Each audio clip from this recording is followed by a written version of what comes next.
Assalamualaikum warahmatullahi wabarakatuh. Perkenalkan, nama saya Muhammad Wahyudi dengan NIM 200902501014. Di sini saya akan menjelaskan mengenai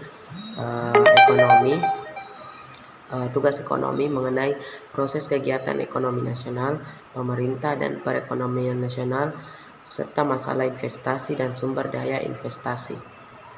Next. Jenis-jenis investasi berdasarkan manfaat yang ditimbulkan. Oke, yang pertama itu investasi yang bermanfaat untuk umum atau publik. Kemudian yang kedua, investasi yang bermanfaat untuk kelompok tertentu. Kemudian yang ketiga, investasi yang bermanfaat untuk pribadi atau rumah tangga.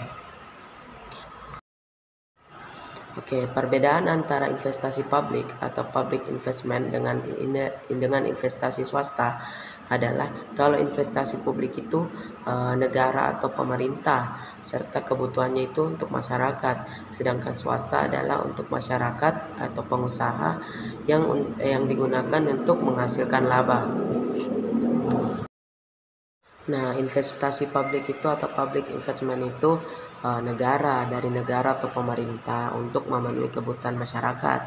Nah, sedangkan swasta itu yang menjalankan itu masyarakat sebagai pengusaha dalam arti khusus, yang mana digunakan untuk kesejahteraan anggota atau mendapatkan laba. Oke, selanjutnya adalah jenis sumber daya dalam investasi. Nah, itu yang pertama ada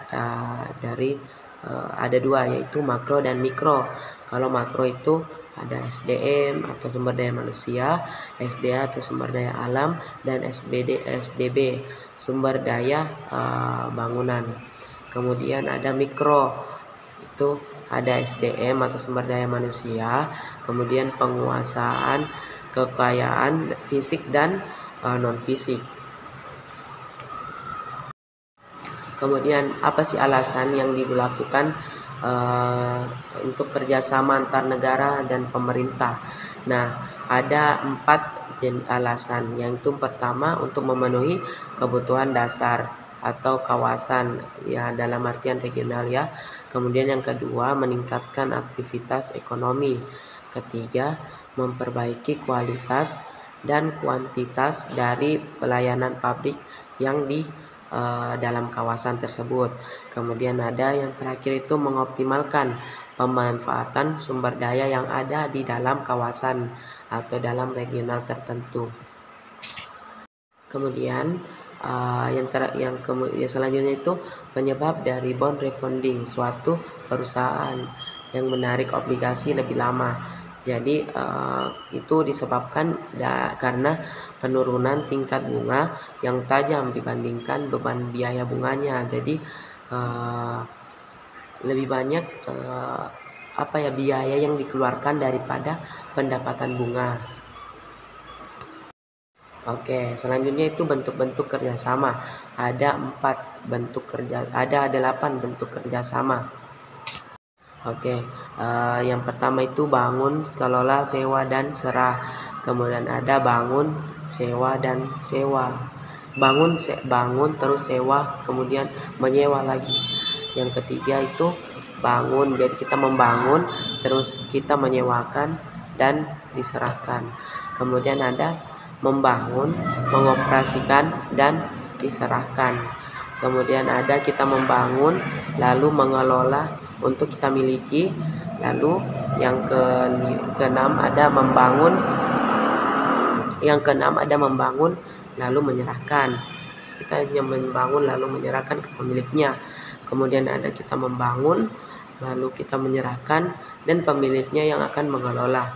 Yang terakhir itu menyewa. Kita menyewa sebuah bangunan lalu kita menambah nilai dan gunanya.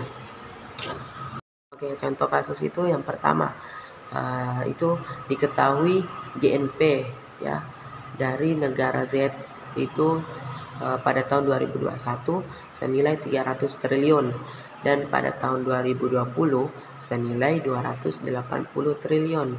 Nah, besar pertumbuhan ekonomi negara Z itu pada tahun 2021 adalah, nah penyelesaiannya itu kita masukkan rumus.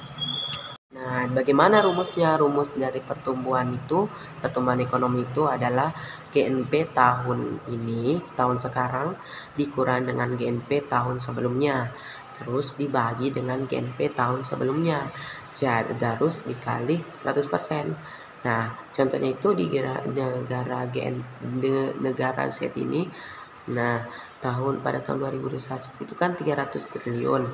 Nah, sedangkan tahun 2020 itu ada 280 triliun. Jadi, dikasih masuk dalam rumusnya itu GNP tahun ini adalah 300 triliun dikurang dengan GNP tahun sebelumnya, yaitu 280 triliun. Nah, menghasilkan 20 triliun. Nah, 20 triliun itu dibagi dengan GNP tahun ini, tahun sebelumnya, yaitu 280 triliun. Lalu dikali 100% didapatlah 7,14%. Jadi pertumbuhan dari negara Z itu, pertumbuhan ekonominya itu tahun 2021 itu berada pada 7,14%. Oke, masih belum cukup ya. Oke, kita masuk ke kasus selanjutnya, itu kasus kedua, yang mana untuk sebuah perusahaan itu untuk memproduksi 1 unit TV itu menggunakan 4 orang tenaga kerja langsung ya, kemudian 2 unit modal. Nah, jika upah tenaga kerjanya itu adalah 60.000 dan harga sewa gedungnya itu harga sewa modalnya itu 150.000, maka biaya total untuk memproduksi 1 unit TV itu berapa? Jadi pertama itu kita kasih masuk dulu dalam rumus ya. Jadi untuk memproduksi 1 unit TV itu kita membutuhkan 4L atau 4 tenaga kerja langsung, kemudian 2 unit modal atau 2K. Nah, upah tenaga kerja itu kita permisalkan W. Nah, sedangkan harga sewanya itu kita permisalkan adalah R. Jadi kita kasih masuk rumus itu TC sama dengan RK ditambah WL. Nah, dikasih masuk jadi R dalam kurung 2 ya, karena R-nya itu harga sewanya itu R dan 2 didapat itu 2 dari 2 unit modal. Nah, ditambah W dalam kurung L-nya itu 4 karena 4 tenaga kerja langsung. Jadi kasih masuk lagi, R-nya itu berapa? R-nya itu 150.000. Jadi 150.000 dikali 2, terus ditambah ya. Maksud saya ditambah dengan W-nya itu berapa? W-nya itu adalah 60.000. Jadi kita masukkan 60.000 dalam kurung dan dikali 4. Jadi 150.000 dikali 2 adalah 300. Kemudian 60.000 dikali 4 240.000. Jadi 300 ditambah 240.000 menghasilkan 540.000. Jadi untuk biaya total untuk menghasilkan 1 unit TV itu senilai 540.000. Nah, mungkin saja dari dua contoh soal itu teman-teman dapat mengetahui dan memahami tentang materi investasi pemerintah dan swasta. Mungkin itu saja yang dapat saya sampaikan dalam kesempatan video kali ini. Mohon maaf bila terdapat kesalahan, karena saya sebagai manusia tidak luput dari kesalahan. Wabillahi taufiq wal hidayah. Wassalamualaikum warahmatullahi wabarakatuh.